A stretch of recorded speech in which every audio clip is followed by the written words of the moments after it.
Sebuah mobil jenis SUV yang ditumpangi 3 orang wanita terbakar hebat di ruas Jalan Gatot Subroto Tanah Abang, Jakarta Pusat pada Minggu siang.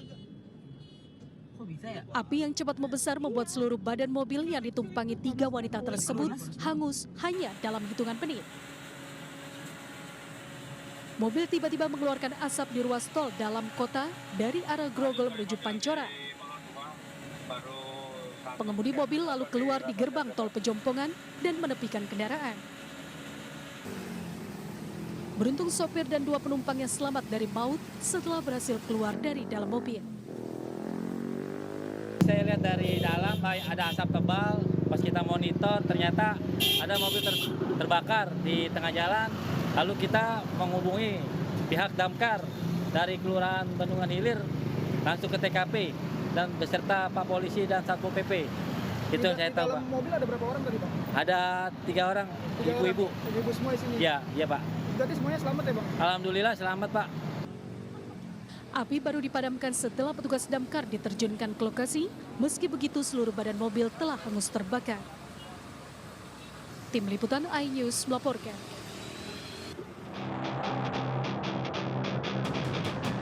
Dalam rekaman CCTV terlihat seorang pemuda bermotor berhenti di sebuah kedai minuman di Jalan Naman Iskandar Limo, Kota Depok. Sebelum beraksi, pelaku yang mengenakan masker terlebih dahulu memantau situasi.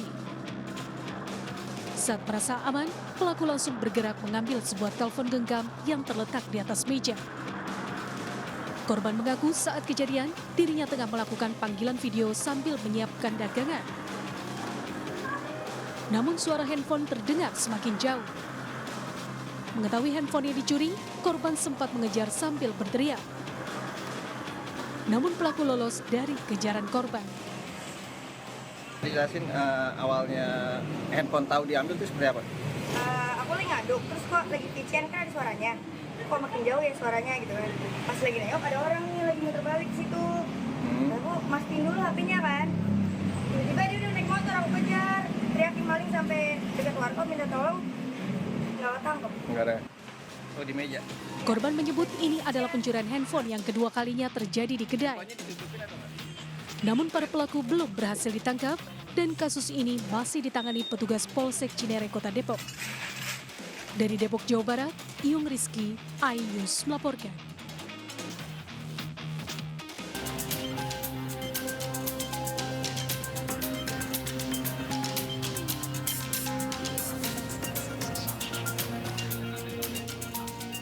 Woi Pak, ngapain buka jok motor orang lain sih? Emang ada apaan? Waduh, ternyata si bapak ini terekam mencuri dompet, Cekiders. Dompet korban yang disimpan di jok motor berhasil dicuri pelaku tuh. Aksi pencurian ini infonya terjadi di kawasan Pasar Kemis, Tangerang. Bagi yang mengenal pelaku, sebaiknya lebih waspada lagi ya.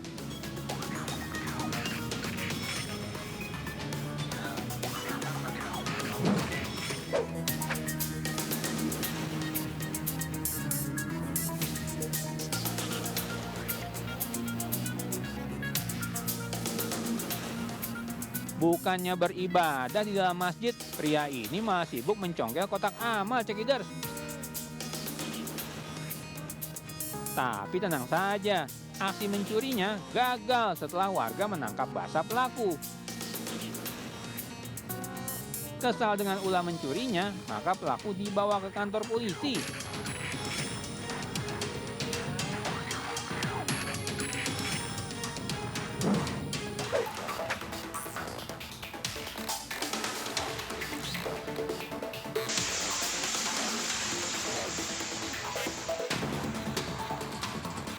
Ulah geng motor semakin meresahkan saja nih, Cekiders.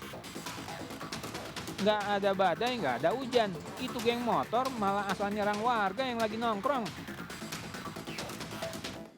Karena kalah jumlah, maka korban melarikan diri ke dalam gang perumahan. Kesal dengan ulah geng motor ini, maka membuat warga setempat emosi dan memberikan perlawanan, Cekiders.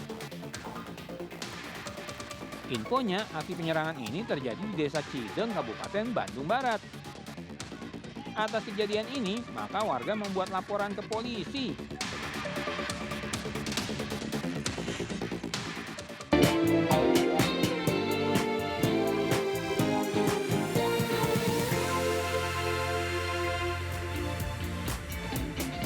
Halo pemirsa, selamat pagi. Kita berjumpa lagi dalam program Buletin iNews Pagi.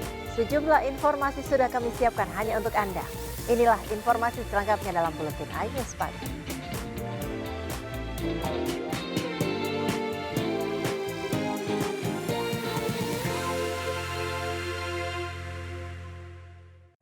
Puluhan rumah di kawasan komplek perumahan di Bogor, Jawa Barat rusak parah disapu angin kencang pada Minggu siang. Angin kencang juga merusak kantor gudang BRIN.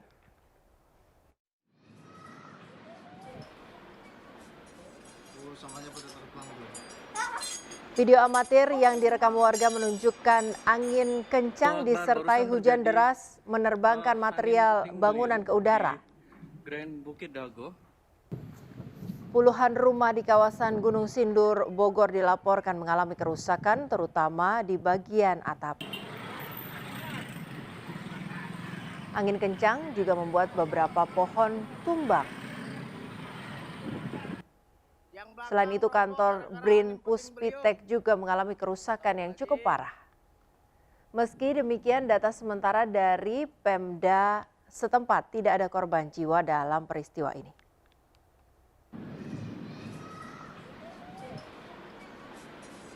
Samanya pada terbang tuh. Allah Akbar, barusan terjadi. Pemirsa, sebuah pohon beringin berusia ratusan tahun tumbang saat hujan deras disertai angin kencang melanda alun-alun Kota Blitar, Jawa Timur. Pohon tumbang kemudian menimpa lapak pedagang. Akibatnya 10 orang dibawa ke rumah sakit karena luka-luka.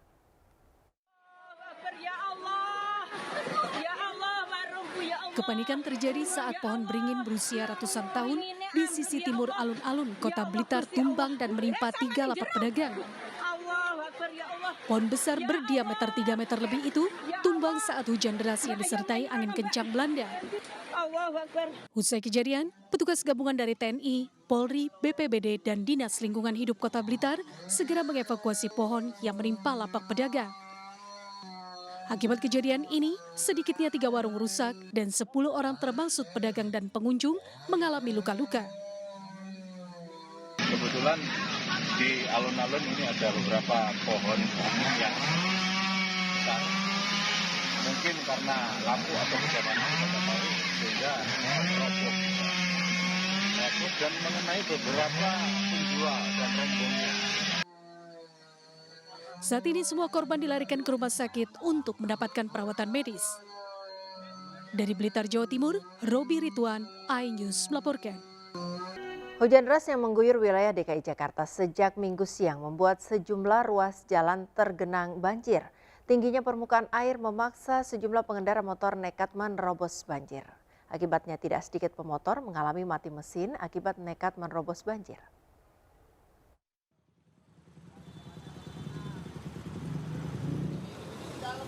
Banjir setinggi 40 cm lebih menggenangi ruas jalan Benda Bawah Jeruk Purut, Kecamatan Pasar Minggu, Jakarta Selatan. Sejumlah pengendara motor memilih mutar balik melihat tingginya permukaan air. Namun tidak sedikit pemotor lainnya nekat menerobos banjir hingga mengalami mati mesin. Petugas SDA Kecamatan Pasar Minggu menyebut aliran mulai naik menggenangi jalan sejak siang akibat tingginya curah hujan dan meluapnya Kali Krukut. Jadi saat ini air ketinggian ini sampai kurang lebih 40 cm di muka jalan. Di muka jalan 40 cm kemungkinan akan bertambah karena hujan mulai turun lagi dan debit air semakin tinggi lebih dari kapasitas Kali Krukut ini yang ada di Cilandak Timur. Akibat banjir, arus lalu lintas dari arah Antasari menuju Kemang lumpuh dan tidak bisa dilalui kecuali kendaraan besar. Banjir setinggi lebih dari 1 meter merendam perumahan mewah di Jalan Puri Mutiara 5 dan 6, Kelurahan Cilandak Timur, Jakarta Selatan. Banjir akibat meluapnya Kali Krukut dan tingginya curah hujan membuat aktivitas warga terganggu. Menurut petugas BPBD DKI Jakarta, air mulai naik sejak pukul 3 sore dengan ketinggian bervariasi mulai dari 60 hingga 120 cm. Seringnya banjir terjadi di perumahan mewah ini membuat warga milih tetap tinggal dan enggan mengungsi. Banjir juga merendam ruas jalan Jambore Cibubur, Kecamatan Ciracas, Jakarta Timur. Ketinggian air yang mencapai 40 cm sempat menyebabkan kemacetan karena sejumlah pemotor yang nekat menerobos banjir mengalami mati mesin. Akibat banjir, kemacetan panjang terjadi dari arah lapangan tembak menuju Cibubur Junction dan sebaliknya. Tim Liputan iNews melaporkan. Pemirsa, hujan dengan intensitas tinggi terus mengguyur kawasan Puncak Bogor, Jawa Barat sejak Minggu siang. Kondisi ini mengakibatkan tinggi muka air Kali Ciliwung meningkat hingga menyentuh angka 100 meter. Status Bendung Katulampa pun berada di siaga 3.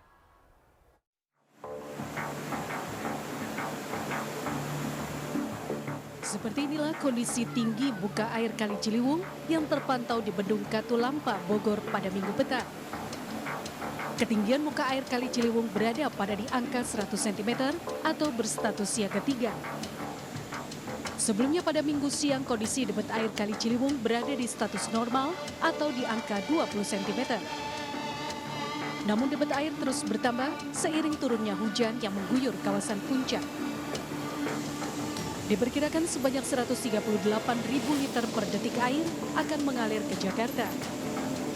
Monitor dari puncak tadi sudah mulai hujan, Katulampa masih normal 30 cm dan hujan terus kawasan puncak ada kenaikan di jam 15.30 ke 80 cm dan siang ini jam 16 sampai 1 meter di Gunung Katulampa. Kategori siaga 3 kurang lebih 113 meter kubik per detik air yang termenutup Gunung Katulampa. Debit air dari Bogor ini diperkirakan tiba di Jakarta sekitar 10 jam ke depan.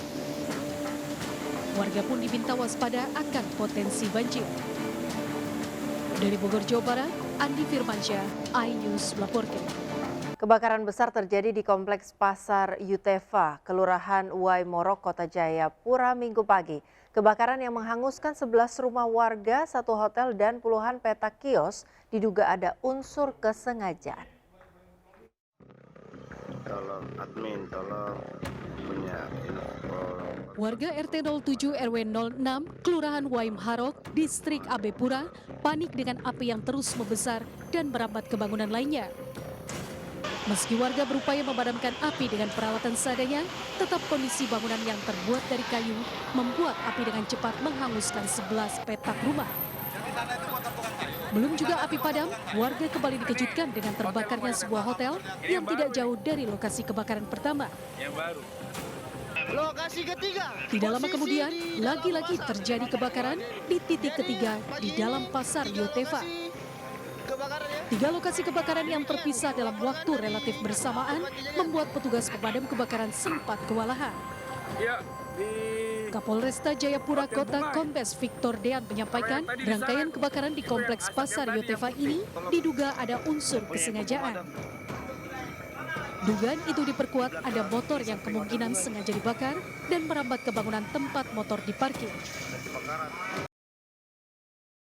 Jadi dugaan awal ya ini lagi dalam penyelidikan seperti ada akibat faktor dari kesengajaan ya. Ini kita lagi melakukan penyelidikan. Tidak ada korban jiwa dalam kebakaran tersebut, namun kerugian ditaksir mencapai ratusan juta rupiah. Untuk penyebab pastinya kebakaran masih dalam penyelidikan lebih lanjut aparat kepolisian Polresta Jayapura Kota dan Polda Papua.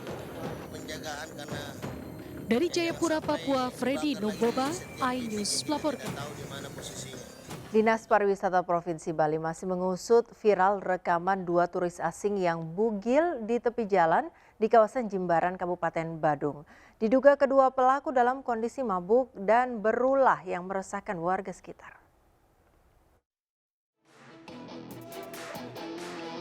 Inilah video viral ulah tidak senonoh 2 turis bule. Rekaman video dibuat warga di sekitar kawasan Pantai Muaya Jimbaran, Kuta Selatan, Badung. 2 turis asing itu diduga dalam keadaan mabuk dan sengaja bugil di hadapan pengendara yang melintas. Kepala Dinas Pariwisata Provinsi Bali, Cok Bagus Pemayun, mengaku menyayangkan ulah turis asing yang merusak citra pariwisata Pulau Bali. Atas kejadian tersebut, Dinas Pariwisata masih mencari tahu identitas kedua pelaku. Saya sangat menyayangi masih ada hal-hal yang seperti ini. Tentu ini bagi kami akan kami tindak lanjut segera, dan kami sudah berkoordinasi dengan Satgas Tata Kelola untuk bagaimana itu tindak lanjut segera. Kita akan segera selesaikan itu, mudah-mudahan bisa cepat ya. Pemprov Bali sudah melakukan berbagai upaya untuk meminimalisir aksi-aksi nyeleneh yang dilakukan para pelancong. Di antaranya dengan membentuk Satpol PP Pariwisata yang disebar di berbagai destinasi wisata dan membuat panduan do and doesn't yang berisi informasi hal-hal yang boleh dan tidak boleh dilakukan selama berlibur di Bali. Dari Badung, Bali, Bagus Ali, iNews melaporkan. Pemirsa, seorang santri berusia 14 tahun di Blitar, Jawa Timur meninggal dunia diduga akibat dikeroyok oleh rekan-rekannya di dalam pondok pesantren. Sebelum dianiaya, korban dituduh mencuri uang saku milik salah satu santri.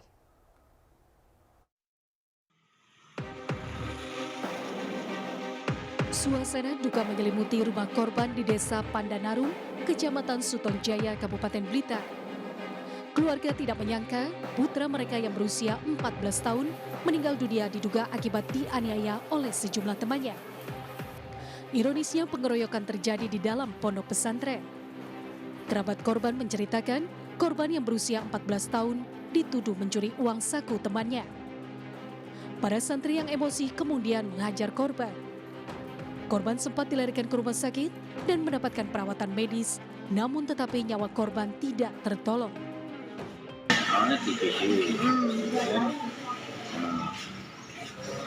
malamnya besoknya itu dipindahkan ke ICU. Putra penjenengan ini mondok di situ sudah berapa lama, Pak? Kisaran 6 bulan. Pihak keluarga telah melaporkan kasus pengeroyokan ke Polres Blitar. Petugas unit UPT PPA Dinas Pemberdayaan Perempuan, Perlindungan Anak, Kabupaten Blitar juga telah mendatangi rumah korban untuk melakukan pendampingan terhadap keluarga korban. Ada para pelaku yang masih di bawah umur. Dari Blitar, Jawa Timur, Robi Ridwan, iNews melaporkan. Tim Satuan Reskrim Polrestabes Semarang berhasil mengamankan sebuah truk yang mengangkut ratusan ekor anjing dengan tujuan Solo.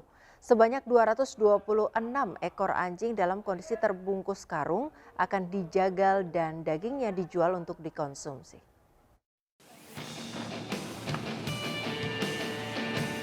Berbekal informasi dari komunitas Animal Hope Shelter Indonesia, tim Reskrim Polrestabes Semarang menghentikan sebuah truk di gerbang tol Kali Kangkung Semarang pada Sabtu malam. Dan benar saja, di dalam bak truk yang dalam perjalanan dari Subang menuju Solo itu, petugas menemukan ratusan ekor anjing. Perbuatan pelaku sangat kejam. Ratusan ekor anjing ditemukan petugas dalam kondisi terbungkus karung dengan kaki dan mulut diikat tali agar tidak menggonggong. Truk bersama 5 orang pelaku selanjutnya diamankan ke Mapolrestabes Semarang.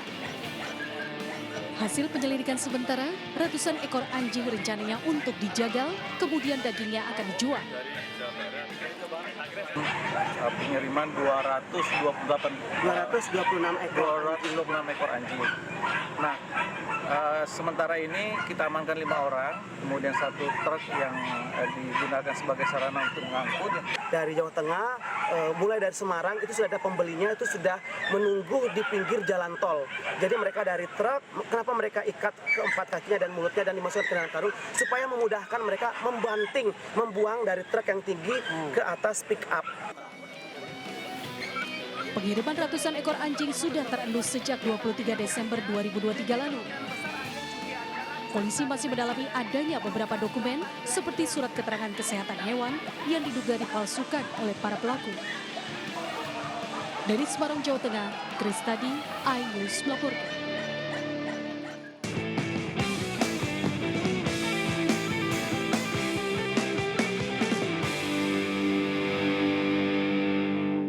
Debat calon presiden 2024 ketiga mengangkat tema pertahanan keamanan luar negeri dan geopolitik. Dalam visi misinya, Capres nomor urut 3 Ganjar Pranowo membayangkan Indonesia punya alutsista dengan teknologi mutakhir. Sementara Anies menyinggung kondisi prajurit yang tidak memiliki rumah. Dan langsung saja kita mulai debat calon presiden pemilu 2024. Debat Capres 2024 digelar di Istora Senayan dengan moderator Aryo Ardi dan Anissa Dasuki. Ganjar Pranowo yang mendapat kesempatan pertama menyampaikan visi misinya terkait tema debat, mengungkapkan program sistem pertahanan nasional yang berlapis dan terintegrasi senusantara dengan teknologi rudal hipersonik, senjata cyber, sensor kuantum, dan sistem senjata otonom. Aspek teknologi dinilai Ganjar juga perlu menyasar kepolisian untuk mengatasi kasus judi online, terorisme, pinjol, kekerasan seksual, TPPU dengan perbaikan SDM kepolisian yang melek cyber. Yang pertama terkait dengan politik luar negeri kita. Politik luar negeri kita adalah alat untuk negosiasi terhadap dunia luar, tapi kepentingan nasional harus nomor satu. Kenapa itu menjadi penting? Karena kita mesti betul-betul bisa melakukan redefinisi terhadap politik luar negeri yang bebas aktif, yang disesuaikan dengan kondisi kekinian. Sementara Capres nomor urut 1 Anies Baswedan menyampaikan sejumlah tantangan dalam pertahanan seperti tantangan cyber attack. Bahkan Anies menyinggung nasib tentara yang tidak memiliki rumah, padahal Menteri Pertahanannya disebut memiliki rumah sebesar 340 hektar. Debat kemudian sempat riuh saat Anies Baswedan mengklarifikasi pernyataan soal luas lahan calon presiden nomor urut 2 Prabowo Subianto. Sebelum saya menjawab pertanyaan itu, saya mengklarifikasi tadi data yang meleset. Maaf Pak Prabowo, angkanya terlalu kecil. Bukan 320 hektar, tapi 340.000 hektar. Saya klarifikasi. Prabowo langsung menginterupsi pernyataan Anies. Prabowo menyebut data yang disampaikan Anies itu salah. Prabowo merespon pernyataan Anies itu dengan memegang pinggang sambil menyorongkan mulutnya. Interupsi Prabowo sontak disambut riuh penonton di lokasi debat. Moderator pun meminta semua pihak untuk tenang. Harap tenang hadirin. Calon Presiden nomor urut 1 Anies Baswedan dan calon Presiden nomor urut 2 Prabowo Subianto terlibat debat panas dan saling menyerang. Debat panas antara Anies dan Prabowo tersaji nyaris sepanjang debat, bahkan sejak sesi pertama debat Capres ketiga calon Presiden di Istora Senayan, Jakarta. Sejak sesi pertama saat pemaparan visi misi calon presiden nomor urut 1 Anies Baswedan langsung menyindir anggaran Kementerian Pertahanan sebesar 700 triliun rupiah yang lebih banyak dihabiskan untuk belanja alutsista bekas. Anies menyinggung anggaran sebesar itu juga tidak membuat ketahanan negara terjamin karena Kementerian Pertahanan justru dibobol hacker di tahun 2023. Anies juga membandingkan nasib anggota TNI yang masih jauh dari sejahtera dengan harta kekayaan Prabowo sebagai Menteri Pertahanan di masa pemerintahan Presiden Jokowi. Anies juga menyerang program ketahanan pangan lewat food estate yang dinilainya gagal dan hanya menguntungkan sejumlah pihak serta merusak lingkungan. Itu semua membutuhkan perhatian. Jadi bukan memutuskan untuk belanja alutsista berdasarkan selera dan berdasarkan preferensi masa lalu, tapi justru harus mencerminkan kebutuhan masa depan. Bapak Presiden menyampaikan, Bapak punya lahan lebih dari 340.000 hektar, sementara TNI kita, prajurit kita, selebih dari separuh tidak punya rumah dinas. Itu fakta, tidak perlu dibicarakan secara tertutup. Itu kekurangan yang harus kita perbaiki. Serangan ini langsung dibalas Prabowo saat memaparkan visi misi dengan menyebut Anies berbicara tanpa data yang valid. Prabowo menyebut ada yang bicara tanpa data dan mungkin didorong ambisi yang menggebu-gebu sehingga tidak objektif. Tanggapan Prabowo juga langsung dibalas Anies memasuki segmen kedua debat. Pak Anies.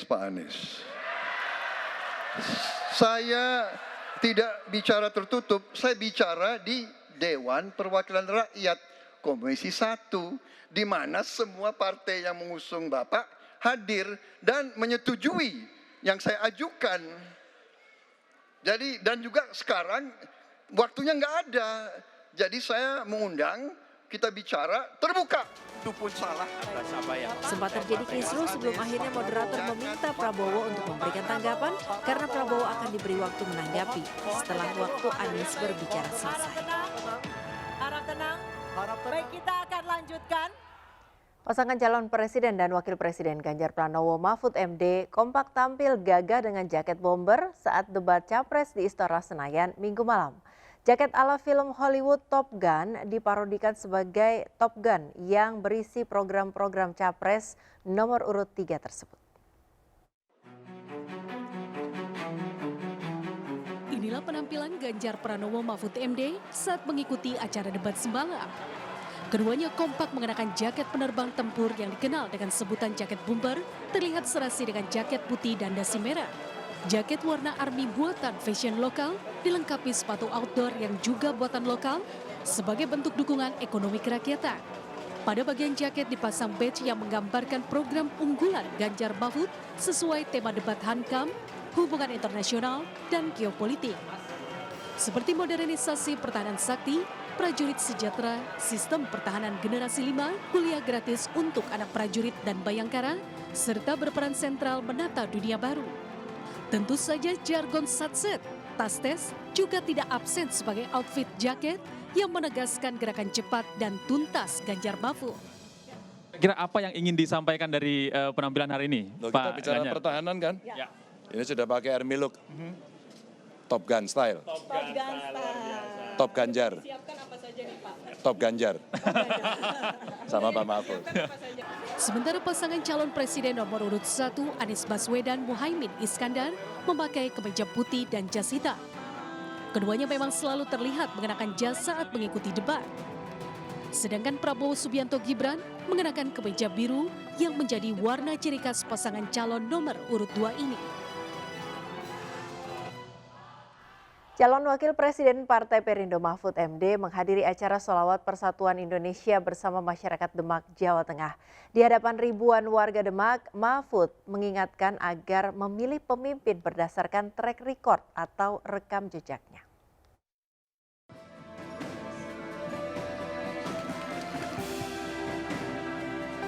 Cawapres Partai Perindo hadir bersama ribuan masyarakat Demak dalam Sholawat Persatuan Indonesia di lapangan sepak bola Prampelan Demak, Jawa Tengah. Sholawat juga turut dihadiri Ketua Umum Partai Perindo Haritanu Sudibyo dan mantan Ketua Umum PBNU Said Agil Siroj. Mahfud yang saat ini juga menjabat Menko Polhukam ini mengajak masyarakat Demak untuk menggunakan hak pilihnya dalam memilih pemimpin berdasarkan rekam jejaknya. Karena track record itu menggambarkan perjalanan akhlak. Kalau visi yang ditulis itu hanya dibuat seminggu mungkin udah jadi, ya toh. Tapi kalau track record itu perjalanan bertahun-tahun untuk menunjukkan karakter. Tapi yang terpenting supaya pemilu ini berjalan lancar, aman, damai. Memilih pemimpin yang benar-benar tanggung jawab, amanah, berfaedah, maslahat untuk meningkatkan kesejahteraan rakyat, menghilangkan kemiskinan, keadilan, dan hukum. Sementara Ketua Umum Partai Perindo Haritanu Sudibyo menegaskan Indonesia bisa maju dengan penegakan hukum dan keadilan serta peningkatan kesejahteraan masyarakat. Dua ini kalau bisa diselesaikan, Indonesia pasti jadi negara yang maju dan sangat besar. Dan kalau saya memang jelas dukung Ganjar Mahfud. Kalau pertimbangan saya karena yang paling mampu bisa membawa Indonesia emas. Penegakan hukum, pemberantasan korupsi, dan peningkatan kesejahteraan menjadi salah satu visi misi pasangan Capres-Cawapres nomor urut 3 Ganjar Mahfud dalam kepemimpinannya. Tim Liputan iNews melaporkan.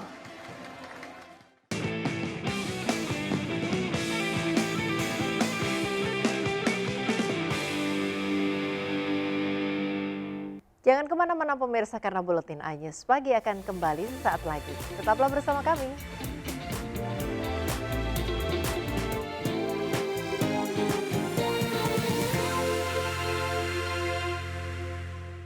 Ketua Umum DPP Partai Perindo Haritanu Sudibyo bersama mantan Ketua Umum PBNU Kiai Haji Said Akil Siroj berkesempatan mengunjungi area wisata kuliner Simpang 5 di Kota Semarang, Jawa Tengah. HT mencicipi makanan khas Semarang yakni nasi ayam busami di kawasan yang ramai dengan pengunjung ini.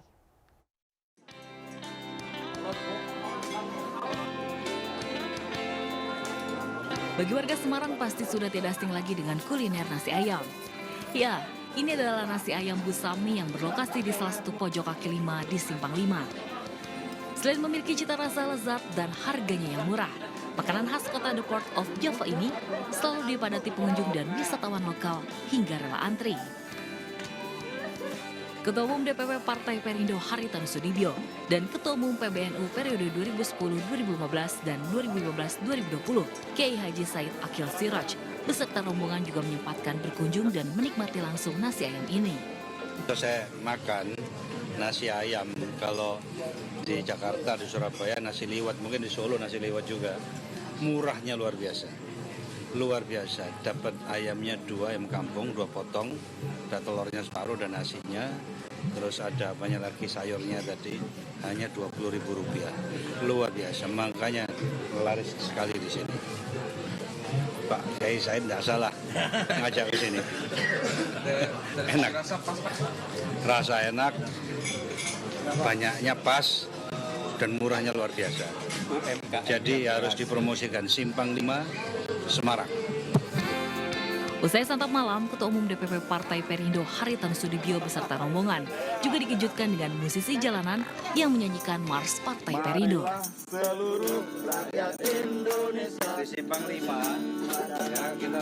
Mars Partai berlambang Raja Wali mengembangkan sayap ciptaan Niriana Tamsudibyo ini sudah banyak dikenal masyarakat luas di seluruh Indonesia. Dari Semarang, Jawa Tengah, Rico Naldo, iNews melaporkan.